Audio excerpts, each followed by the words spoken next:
ഞാൻ ബി അബ്ദുൽ ഗഫൂർ എന്ന ഞാൻ നിയമം വഴി സ്ഥാപിതമായ ഭാരതത്തിൻ്റെ ഭരണഘടനയോട് നിർവ്യാജമായ വിശ്വസ്തതയും കൂറും പുലർത്തുമെന്നും ഞാൻ ഭാരതത്തിൻ്റെ പരമാധികാരവും അഖണ്ഡതയും നിലനിർത്തുമെന്നും ഞാൻ കേരള സംസ്ഥാനത്തെ ഒരു മന്ത്രി എന്ന നിലയിലുള്ള എൻ്റെ കർത്തവ്യങ്ങൾ വിശ്വസ്തയോടും മനസ്സാക്ഷിയെ മുൻനിർത്തിയും നിർവഹിക്കുമെന്നും ഭരണഘടനയും നിയമവും അനുസരിച്ച് ഭീതിയോ പക്ഷപാതമോ പ്രീതിയോ വിദ്വേഷമോ കൂടാതെ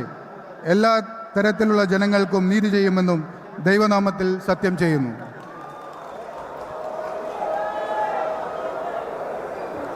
ഞാൻ ബി അബ്ദുൽ ഗഫൂർ എന്ന ഞാൻ കേരള സംസ്ഥാനത്തെ ഒരു മന്ത്രി എന്ന നിലയിൽ എൻ്റെ പരിഗണനയിൽ കൊണ്ടുവരുന്നതോ എൻ്റെ അറിവിൽ വരുന്നതോ ആയ ഏതെങ്കിലും വിഷയം അങ്ങനെയുള്ള മന്ത്രി എന്ന നിലയിലുള്ള എൻ്റെ കർത്തവ്യങ്ങളുടെ മുറപ്രകാരമുള്ള നിർവഹണത്തിന് ആവശ്യമാകുന്നതൊഴികെ ഞാൻ ഏതെങ്കിലും ആളുകൾക്കോ നേരിട്ടോ നേരിട്ടല്ലാതെയോ അറിയിച്ചു കൊടുക്കുകയോ വെളിപ്പെടുത്തി കൊടുക്കുകയോ ചെയ്യുകയില്ലെന്ന് ദൈവനാമത്തിൽ സത്യം ചെയ്യുന്നു.